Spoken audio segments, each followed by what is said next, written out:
So today, I'd like us to spend our time reflecting, as the title indicates, on the power of stories. Who controls it? Whose stories get told, and what gets left behind, especially when we consider Africa's rich legacy versus his historical portrayal on the world stage and the effects of this on African development. So that's what I'd like us to deliberate on. Please, can you change the slide so we can get into it? Okay. So, um, yeah, um, narrative control isn't just about storytelling. It's about shaping what people believe to be true, from colonial era textbooks to global media. African narratives have often been filtered or sometimes completely erased. When one worldview dominates other perspectives, you know, all others are diminished and erased entirely, which is what we have seen from, the colonial era, even pre-colonial era, from when the European empires, the European countries, decided to invade other continents in order um, to be able to survive the lack of natural resources and all the other problems that resulted in their countries being so impoverished. The only option they had was to send their so-called navigators to go and find lands to conquer so that they could then start reaping the resources of those other continents, especially Africa, Asia, and of course, the Americas. The result of this idea of one world view dominating all others is that it gives us a limited and distorted understanding of global history, especially where Africa is concerned. And a major result of it is also the kind of dysfunctional world we are now experiencing.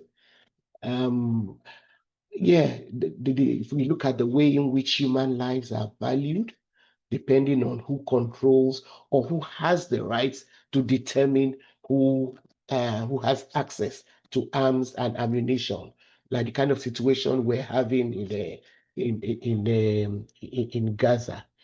So let's just take a few moments to explore some of the powerful and inspiring stories that have often gone untold.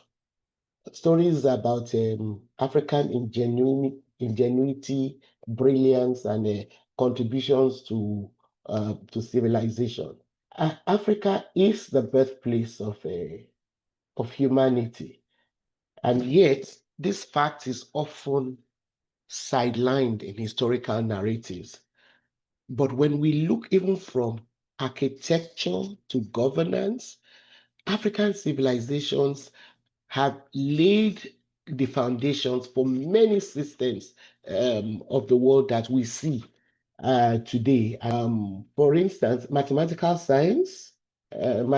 and science, um, contrary to the myth of Africa as pre-scientific, African societies had advanced mathematical systems as astronomical knowledge and libraries centuries before the European Enlightenment.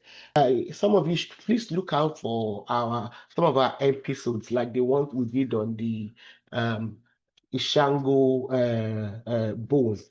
So even in terms of education and literacy, quite apart from the Library of Alexandria, the University of Sankore in Timbuktu, present Mali, attracted scholars from across Africa and the Arab world way before education became such a big thing in Europe. Way before a lot of European countries, even adopted any major system of education, not to even talk of higher education. Education was a central value in many African societies long, long before colonization. It was not colonization that brought education to Africa. We had our own systems of education in place. Governance and the legal system, systems of governance were not foreign to Africa in any way, shape, or form. Many African states had constitutions, um, like the Kurukan Fuga, which was established in 1235 in the 13th century in Mali. This document was established to outline governance, laws, social structures, and the maintenance of peace, human rights, and even the protection of the environment, which everybody is now singing about. As far back as the 13th century, this Kurukan Fuga document laid out all these things way before anybody in Europe even had the ability to think deep enough to come up with this kind of document. And so there were all kinds of councils, and as well as checks and balances on power that inspired decentralized forms of governance all over Africa. Look into every, tradition of major African ethnic groups. You will find, that for centuries there are established systems that help to control power and decentralize it. So all this noise about democracy, being government of the people, they are not new to a lot of African um, ethnic groups.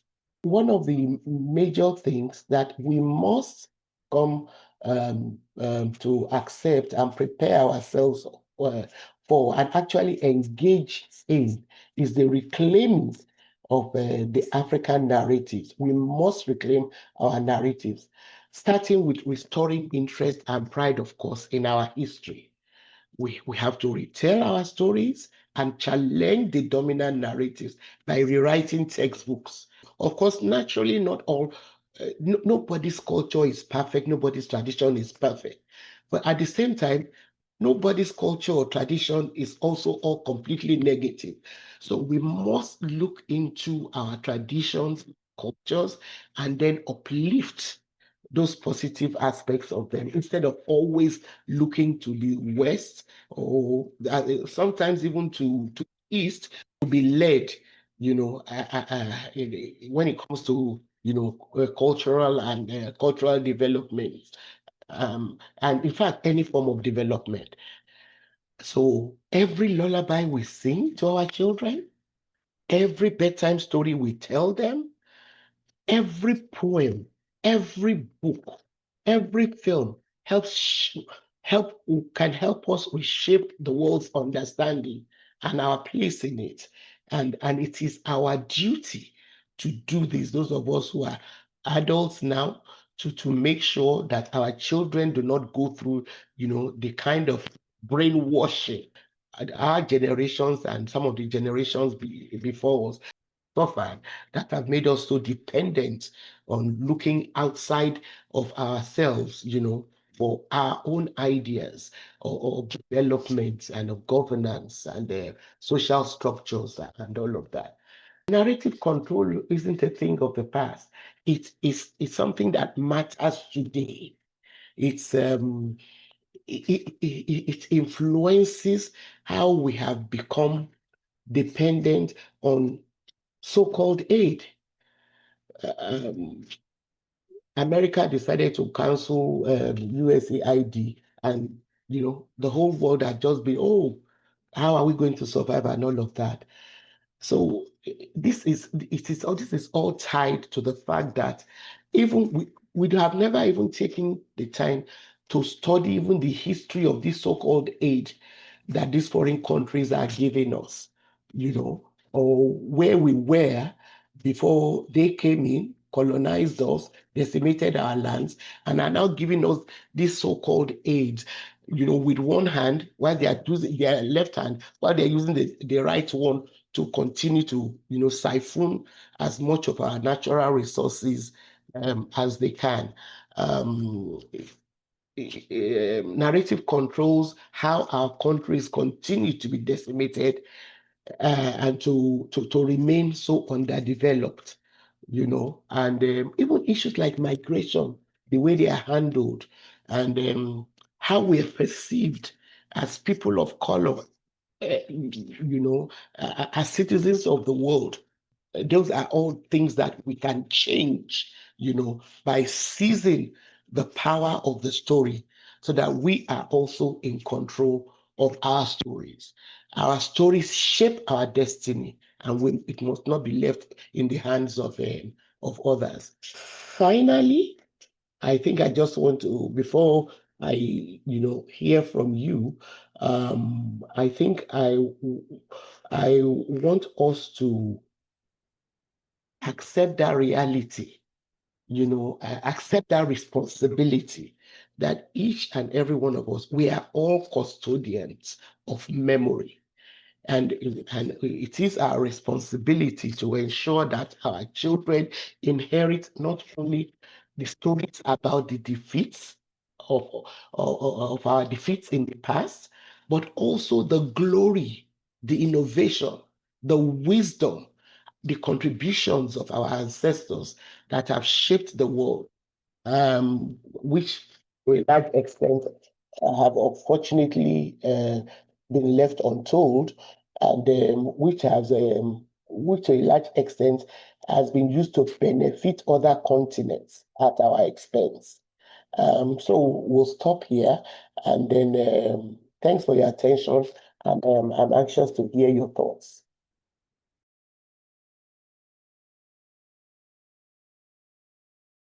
There are so many other fantastic stories about, the innovative contributions of Africa and Africans. Those are the parts of history that I wish and that we must all insist must be widely taught. Whether we are on the continent or in diaspora, those are the kind of history that we must insist must be taught. Our children must be taught not just about the conquest of our lands, but also our mighty empires. They must not only be taught about the way we were colonized, they must also be taught about the way we resisted colonization and fought for independence. They must not only be taught about slavery and the slave trade, but also about the uprisings, the revolts, the ways in which those enslaved Africans, resisted and fought and maintained, their dignity and eventually got their freedoms. Those are all things that our children must be taught from a very early age.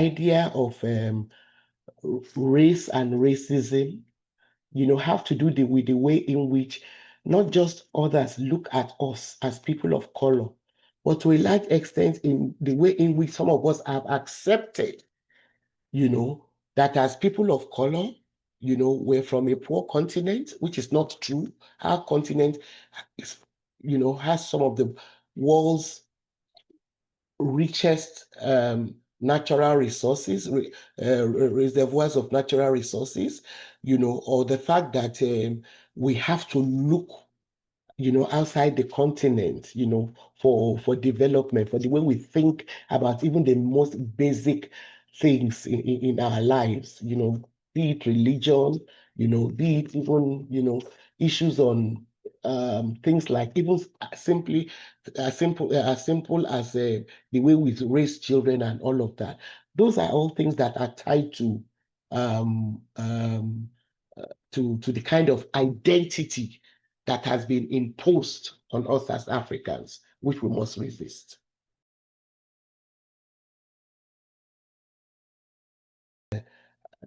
Do I start with Mansa Musa or Nzinga Ndogo? People like Martin Luther King, Rosa Parks, Portia White, um, political figures, who were killed for their belief, in Africa.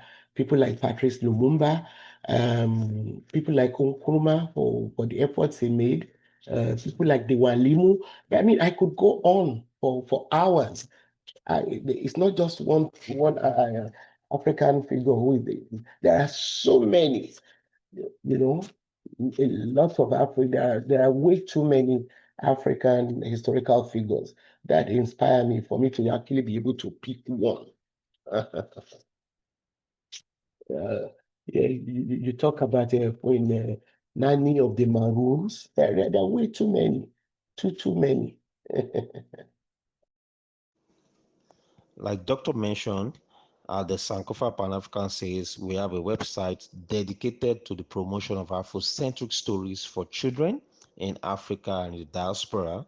We have a lot of resources that talked about historical African figures, which is geared to promoting African culture. We encourage you to visit www.sankofastorybooks.com. We have a lot of resources there for your children. And also, we have a YouTube channel dedicated for children in Africa and in the diaspora, where we have animated stories that talks about, historical African figures, stories that you can read to your children at bedtime, and also popular nursery rhymes that have an Afrocentric rhythm to it. A lot of resources are there. We encourage you to visit and share them with your children. Then also we have the Sankofa Pan African Series YouTube channel where we have a lot of videos, a lot of topical videos created by Dr. Bumi Onyuson. One of the videos that I should mention today, the Inshango Bone, which talks about how Africans invented mathematics and also the basis of computing in the world today. So we want to encourage you to please take time out to visit this channel. We can guarantee that it will be worth your time. So thank you, ladies and gentlemen, for joining us today. We're sure that you've actually gotten a lot of value for the time spent this evening. Thank you, Dr. Bumi Oyison, for taking time out to join us today. We hope that when next we call on you, you will oblige us. So we hope to do this as often as possible. So watch out for further information on Dr. Bumi Oyison's page on LinkedIn and also on all our other social media platforms. So thank you very much for joining us, man. We wish you a great evening, a good morning, and a wonderful day wherever you joined us all over the world. Thank you once again. Africa's story matters today, and it will continue to matter. And we hope that we'll also be able to pass this legacy to our children. Enjoy the rest of the day and have a great day once again. Thank you, ladies and gentlemen, and bye for now.